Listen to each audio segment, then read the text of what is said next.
بسم الله الحمد لله والصلاة والسلام على رسول الله. السلام عليكم ورحمة الله وبركاته. ummadda Soomaaliyeed dhammaan meel kastoo ay joogto waa salaamaya salaanka gadaal waxaan maanta idinla wadaagayaa farxad weyn oo taariikhi ah kadib markii 54 sano kadib Soomaaliya ay ku biirtay golaha qaramada midoobay ee amniga UN Security Council-ka loo yaqaano 54 sano ka hor ayaan mar xubin ka noqonnay maanta ayaan mar kale xubin ka noqonnay taasi waxay maanta oo ay bishii January tahay 2 taasi waxay tilmaamaysaa soo kabashada iyo soo noqoshada Soomaaliya iyo sida ay Soomaaliya hore ugu socoto taasi waxay tilmaamaysaa ammaanada Soomaaliya lagu aamini karo go'aanada caalamiga ah inay qayb ka qaadato taasi waxa lagu aamini karaa Soomaaliya in ay si mas'uuliyadi ku jirto ay uga hadlayso qadiyadaha caalamiga ah iyo kuwa maxaan ku raada qaaradeed iyo kuwa goboleed intaba sidaas daraadeed ummadda Soomaaliyeed sharaf iyo haybad iyo farxad ayay u tahay maanta inaan dib ugu soo noqonnay 54 sano ka hor meeshii aan joognay ayadoo dalal badan ay laba jeer saddex jeer inta badan ay ku soo laabteen laakiin farxaddaas iyo reereyntaas iyo haybadaas waxaa la socota mas'uuliyad aad iyo aad u ballaaran oo naga saaran danaha caalamka iyo ummadaha caalamka oo dhan guud ahaan iyo danaha ummadda Soomaaliyeed iyo ummadaha aan wax la wadaagno ee caalamka ka tirsan waxaan si gaar ah diiradda u saari doonaa muxuu ahay diblomaasiyiinteena fadhiya qaramada midoobay xilliyada laga hadlaayo arrimaha caalamiga ah si khaas ah qaaradda Afrika ururka midowga Afrika ajandihiisa ururka jaamacadda Carabta ajandaheeda iyo ururka midowga Islaamka ajandihiisa sidaas oo kale waxaan diiradda si xoog leh u saari doonaa cid kasta oo caalamka joogta ee tirsanaysa inay dulman tahay ayaan saari doonaa inaan garab istaagno codkeennana aan maxaanku ugu heelino qadiyadoodana aan fagaaraha aan dhex geyno kana hadalno una muxuu ahay dadaalno intii karaankeenna ah in xanuunka iyo dhibaatooyinkaas dalka Soomaaliyeed iyo dadka Soomaaliyeed duruufo adag soo mareen waan garanaynaa duruufaha adag waxay yihiin waan garanaynaa colaaddu waxay tahay nabadaan raadinaynaa waan garanaynaa abaaraha iyo maxaan ku raada baahida iyo maxaan ku raada faqriga dhibaatada uu leeyahay garanaynaa horumar iyo barwaaqeyn caalamku sidii ummadaha caalamku sidii u gaari lahaayeen ayaan diiradda saari doonaa oo aan ka shaqeyn doonaa waa mas'uuliyad caalami ah oo aan rabno inaan gudano ma garab siin doono dulmi nooc kasta uu yahay iyo mustawa kasta uu yahayba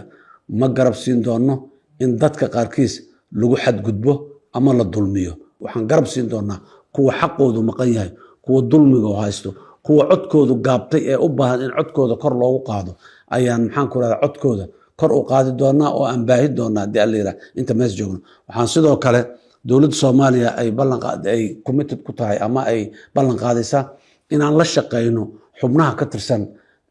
golaha ammaanka ee qaramada midoobay guud ahaan 15 xubnood iyo gaar ahaan intii markaas shaqo gaar ah ay naga dhaxaysay intaba Soomaaliya waxay noqon doontaa cod u taagan nabadda cod u taagan horumarka cod u taagan hor istaagida dulmiga cod u taagan hor istaagida cadaalad darrada caalamka ka jirta mashaakilaad waaweyn oo Soomaaliya ka horeeyay kana gun weyn ayaa caalamka ka taagan laakiin ra'yigeena saxda ah ee aan u aragno inuu kii saxda ah yahay ayaan markasta anagoo la gabanin iyaan dhihi doonaa shucuubta caalamka ee dhibaataysan iyo qadiyadaha caalamiga ah ee gobolada caalamka qaybo kamid ah ka jira ayaan muxuu ahay ra'yi cad iyaan ka qabi doonaa oo ku taageeri doonaa kulana safad doonaa inta nala qabta ra'yigaas cadaaladda iyo nabadda iyo horumarka ka shaqeynayo sidaas daraadeed ummadda Soomaaliyeed haybad iyo sharaf iyo karaamay u tahay inay codkaas yeelato mas'uuliyad weyn way saaran tahay inay codkaas yeelato waxa rabaa dadkeenu inay ku qancaan dalkaani shalay meesha uu joogo ma joogo ilaahay idinkiis maanta meesha uu joogana berri ma sii joogaayo wadan soconnaa hayaanan ku soconnaa yaa nala mashquulin yaa nalaga leexinin wadada horumarka waxaa kaloo farxad aad iyo aad u weyn ah oo aan rabaa maanta fursaddan inaan uga faa'iidaysto oo aan ummadda Soomaaliyeed la wadaago dhammaan wixii qaaraan ahaa ee nagu ururay صدن أفرت السنة اللي صار دافنا لقولها جمعية قرمها كده حيث دولة فدرالك الصومالية ويبحثي ما هذه هكا جارتو دتك الصوماليات جودهان استاجي إنه وحاسي إسكاب بحيان قارامات كاسنا محور قرب استاج هديه عشور بحية يهدوه يهمد داق كلب بحية انت يهديتها معمول هذا محانكور هذا دلك كجرا قيبة بدن أو كمدة أو كقيب قاتي إن محانكور هذا دايما كان نوع عاسة يعني صورة قل معها إن دهنا جمعية قرما كده عيسو قوله هذا أمان كان كمنها قارامات وانا نقصي ليها إن دهنا صورة قل ما يهين وان بحنا قوة كلو بدن صدنا أفرت سنة نقول أورورينا قارنا وبحنا قارنا واسيب بحنا دون هدي الأساس درادت صوماليا وحي ما انتفر إذا ميسك جمعية قرما كده عيسو ميسك عالم كاللغة اللي يو إن سكوريت كونسلك أيضا بقعة وضطة عبال يعنبارين هورا أنا أقبل دايما أن نقول هين عنا قبتين ندي يوحي دباتوين كسارنا يديمك وحدن نكسر مدح بناناتي يوتاغت عالم كمان تمركا رجب بدن أيو نقول حريا وح بدن أيانا لغفر يا ولا ليال إن الله ماذا إيتان وحنا لغفر يا بدن كودوا وحنا الصومالي هدانا نقول حريا dadka Soomaaliyeed oo walaaliyaan caalamku wuxuu naga filayaa argagixisada dalka inaan ka xoreyno oo Soomaaliya dal xor ah oo nabad ah oo ka madax bannaan argagixisada caalamiga ah inaan ka dhigno ayuu caalamku naga filayaa aan u istaagna dhamaanteen caalamku wuxuu naga filayaa dawlad casri ah oo dimuqraadi ah inaan noqono naga filayaa aan u istaagno nidaamka casriga ah ee dimuqraadiyadda iyo xorriyadda ku salaysan maantaan bilaabaynaa sidoo kale 56 sano kadib aan rabnaa maanta inaan qof iyo cod dalkeena aan gelino 54 sano waxaan ka soo gudubnay inaan mar kale masraxa caalamiga soo istaagno sidoo kale 56 sano ka bacdi waxaan rabnaa inaan soo istaagno ayadana masraxa caalamiga ee dimuqraadiyadda iyo madax bannaanida iyo xorriyadda iyo dawladaha caalamka sida u dhaqma walaalayaal dadka Soomaaliyeed dad macna leh sharaf la qiimo leh ilaahay u gargaaray oo adduunyada meel fiican u ka dajiyay khayraad badan oo si u dhibtoon siyaasadda daraadeed inaan fahamno ayaan u baahnaa walaalayaal siyaasadda waa hagaajinaynaa dawladnimadan hagaajinaynaa adduunyada sida u dhaqantaan u dhaqmaynaa adduunyada sida u nooshaan u noolaanaynaa dawlado badan maanta dawlado badan oo aan burbur ka dhicin dagaal sokeeye aanan gelin ayaan ka macno badannahay ka awood badannahay taasina ilaahay mahad ha ka gaarto ka sokowna shacabka Soomaaliyeed mahad ha ka gaarto meel kastoo ay joogaan in yara noo dhiman inta yara noo dhiman aan dhamaystirno dalka aan ka kicino cadowga ku habsaday ee 18 sano hadda sii galayso korka ku haysta ee dadka Soomaaliyeed sharaftoodii iyo karaamadoodii iyo wixii awood ay lahaayeen oo dhan dhulka geliyay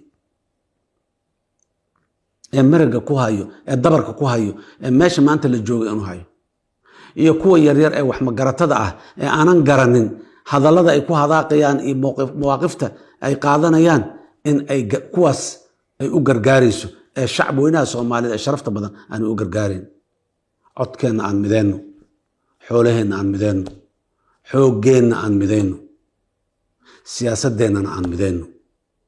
dalka cadowga shabaabna waa ka kicinaynaa ilaahay idankiis in badanna waa ka soo kicinay